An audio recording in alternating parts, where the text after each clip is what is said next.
Next, we're going to look at the simplest type of animation you can do in Flash, which is called frame-by-frame animation.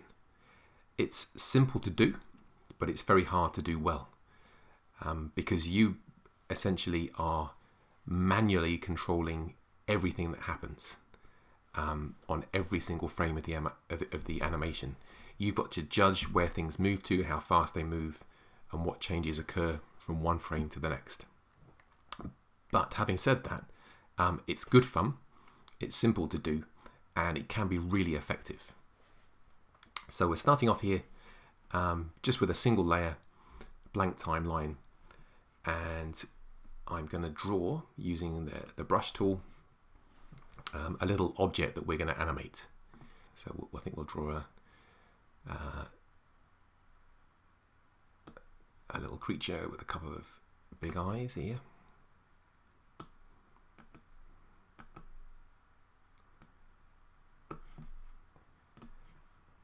And we'll make him blue. Okay, so I'm going to move our little guy here to his starting position. So I think we're going to start this one off we'll have him starting off down the bottom here. So we're on frame 1. You can see we've got a keyframe in here. It's filled in, which means we've drawn something. So frame by frame animation involves you inserting keyframe after keyframe along the timeline here. Every time you add a keyframe, you're modifying your scene in some way. You don't have to put a keyframe on every single frame here. You can leave gaps to provide pauses or delays. So I'm going to have a couple of seconds delay before my guy starts to move. So a couple of seconds at 24 frames per second is 48 frames. So around about frame 50 is when I'm going to put my next keyframe in. And that's where the movement's going to start. So right clicking at frame 50, I'm going to insert a keyframe. Now you'll see straight away that keyframe has got a filled in black dot. That means there's something drawn on it. What Flash does, when you insert a keyframe, it makes an exact copy of the previous keyframe. So this new keyframe already has a copy of our little guy on, and it's already highlighted, ready for us to move. So I'm going to get this guy to bounce up in the air. He's going to leap upwards. So I'm going to move him up a little bit.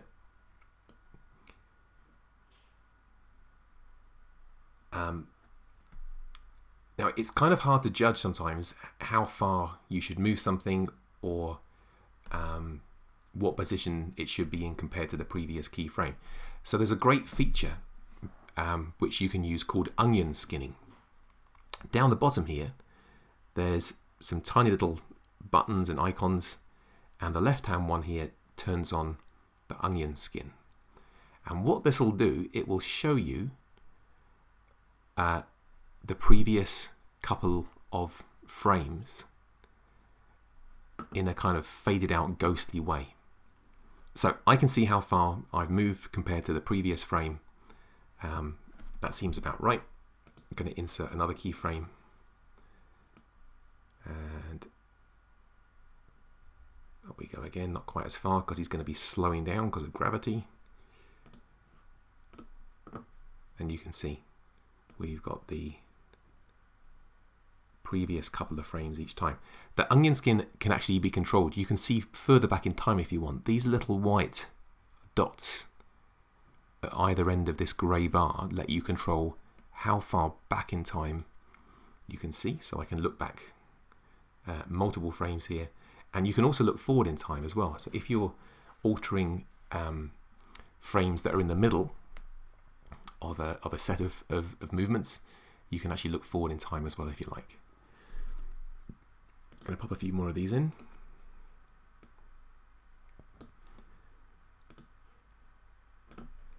So as I mentioned before, you're doing everything manually here. That means it's down to you as to how smooth the animation is going to look, whether things are moving realistically, whether it's going to be jerky or realistic. It all comes down to your skill or lack of skill as to how good it looks. It's one of those things with a bit of practice, you'll find yourself getting pretty good.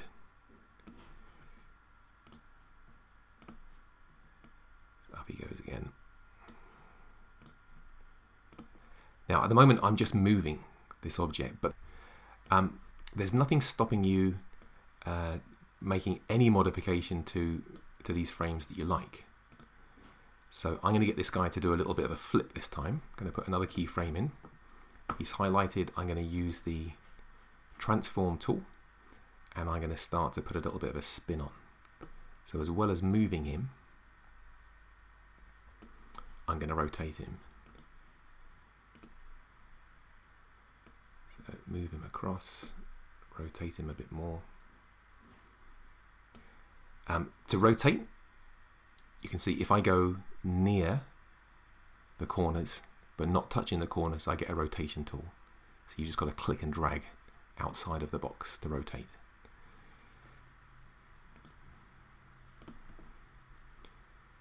So rotate a bit more.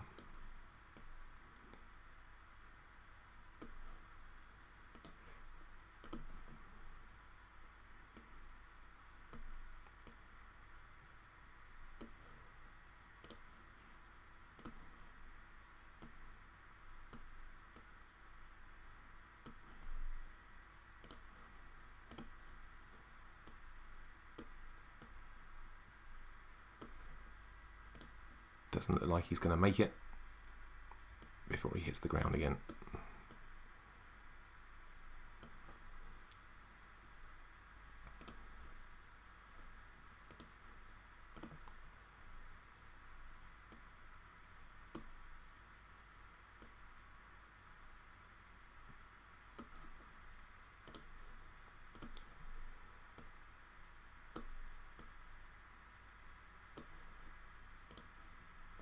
So it's pretty tedious doing this, but it's also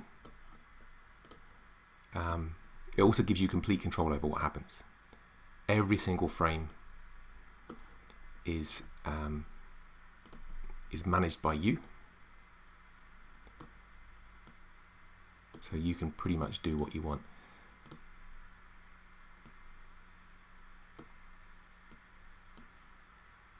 Okay, so I think we'll stop just there. Alright, so that's quite a lot of keyframes I've had to put in there. If I get my slider and slide back,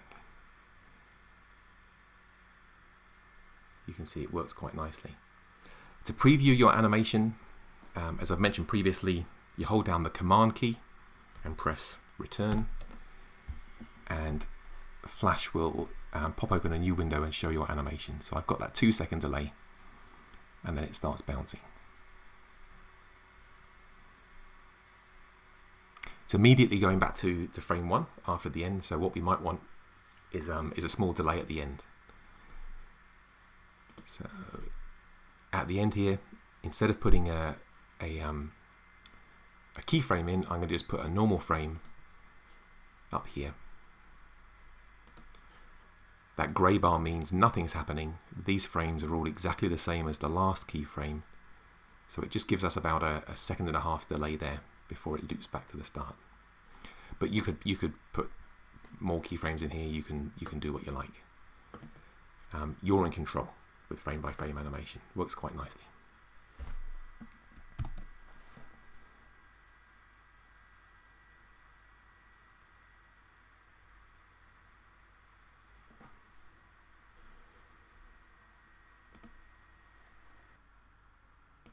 I'm just going to take us back to one of these middle frames here, this one just here, and just going to show you that you can kind of modify this however you want.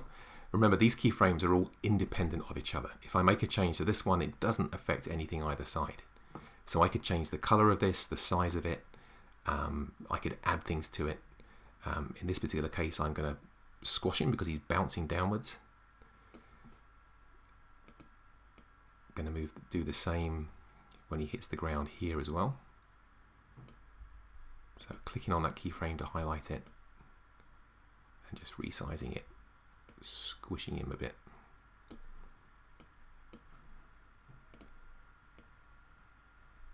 See how that looks.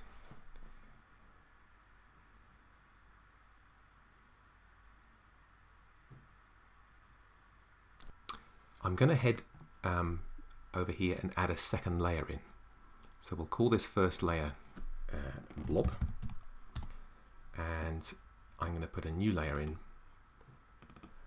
which we'll call man, and I'm going to show you it's frame by frame animation again, but a slightly different kind of look and feel to it. So I'm going to head back to frame 1, our first keyframe here. I'm going to click on that frame and I'm going to draw a little man. I'm going to lock the blob layer just so I don't mess anything up there. So back to my brush tool, and we'll do a little stick guy over here.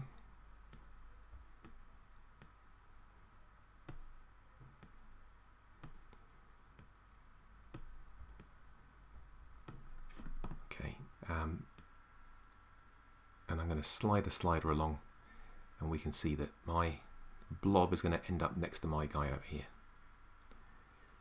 So you can see at the moment on the man's timeline, there's only one keyframe at frame 1. All the other frames are exactly the same.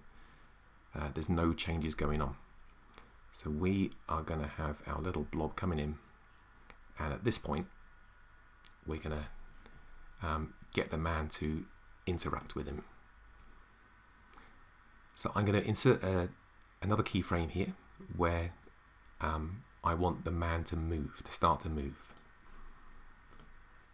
So that's a copy of the previous keyframe. You can see it's highlighted. But in this case, I don't want the man to actually, the whole man to move. I want him to, he's going to lean forward and he's going to pat my little blob on the head here. So I want part of this guy to move. Now, there's different ways I could do this. I could head over to the eraser tool here, and I could rub out the top half of the man, and I could redraw him in a different position. Alternatively, I could use the selection tool here to select just the part of the man I want to move. So that would work like this. If I grab that much of him here, you can see his upper body is highlighted, but the legs aren't. If I then head to the transform tool, I can then rotate this. The center of rotation is defined by this little white dot here. So I can actually move that down to where his hips are, which means now when I pull that forward, the top half of his body is rotating around that point. I can insert another keyframe here and do the same again. If the rectangle selection tool doesn't let you get the bit you want, because now I'm going to cut some of his hips here, there are other ways that you can do the selection here. So the lasso tool here lets you draw a line around the bit you want to select. Gives you a bit more accuracy there. So back to our transform tool, shift the center down again to the hips and pulling forward a bit further. Now at this point I want his arm to start to come out. So I am going to use the eraser tool here. The size of the tool is defined by this scale here. I can rub out his arm and back to my brush tool. Now I'm going to put the onion skinning back on here so I can slide that outwards so I can see where we are with this. Just want a couple of frames. And we'll draw his arm coming out. I'm going to insert another keyframe. I'm going to grab my Lasso Tool again. Draw around the top half of the man. Transform. Move that center.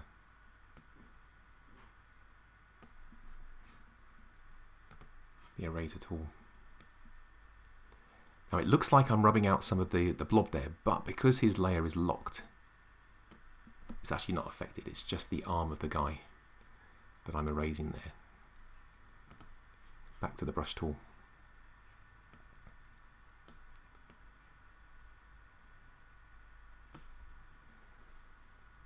And we're almost done. Another keyframe. And now all I want to do is actually move the arm.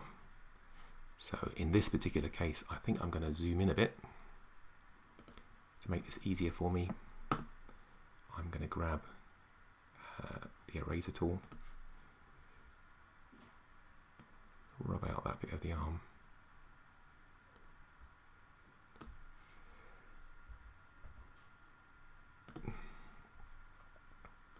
Now, when you zoom in, your brush size is left the same as it was before. So if I try and draw the arm now, he's going to have a skinny arm, which is not quite what I want. So you can either increase the brush size, or I think if I zoom back out to 100% and draw the arm up. Now, I want him to pat the guy a couple of times. So actually, I've actually got the frames that I need already, because I've got one with his arm down, one with his arm up, and I can alternate between those two frames. So at this point, what I'm going to do is here, I'm going to insert another keyframe. It's made a copy of the last one, which I don't want. So everything's highlighted already. I'm going to hit delete. And you can see now I've got a keyframe, but it's empty. I'm going to go back to this keyframe, which has got the position in that I want. It's already highlighted. I can hit Command C to copy, and then come back to my empty keyframe. I can use Command V to paste my guy in. I want his arm up again.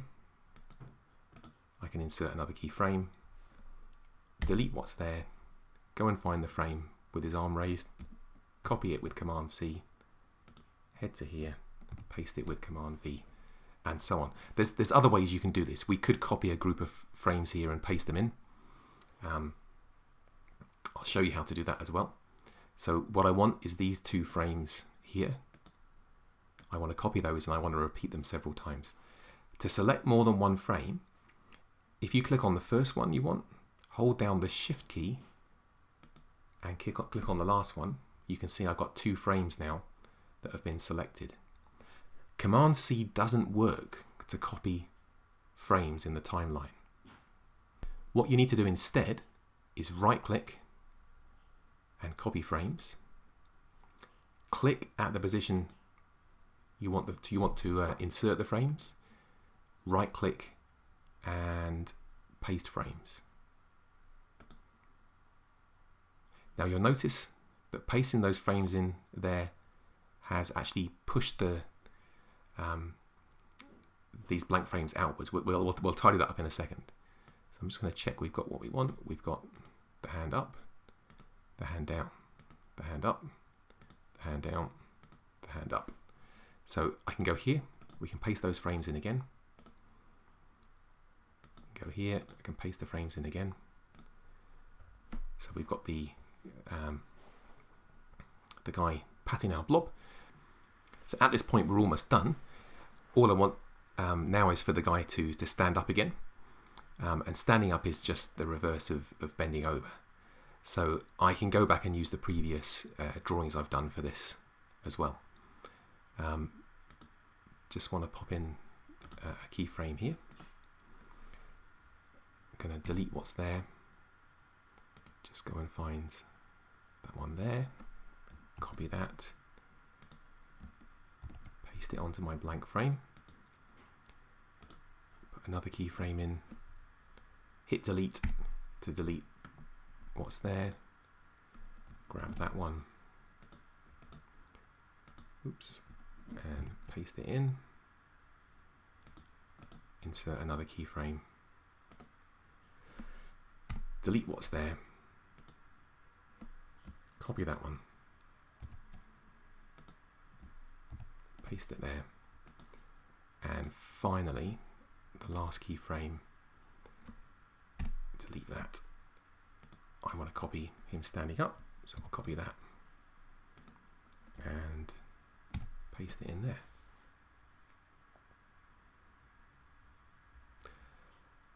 Okay, we've got these extra frames at the end that we don't need. Because there's no frames in the blob's timeline there, you can see he's disappeared. So we need to tidy this up. We could remove these here in the same way. We can select them and delete them.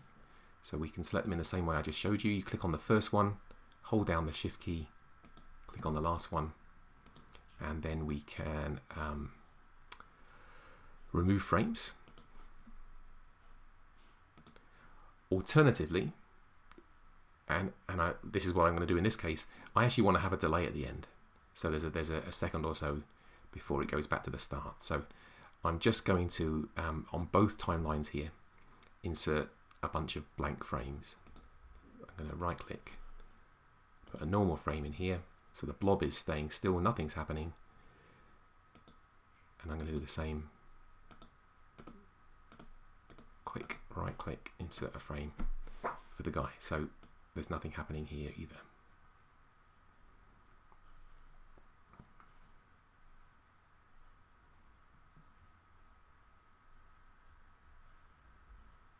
Okay, so previewing that, seeing how it looks.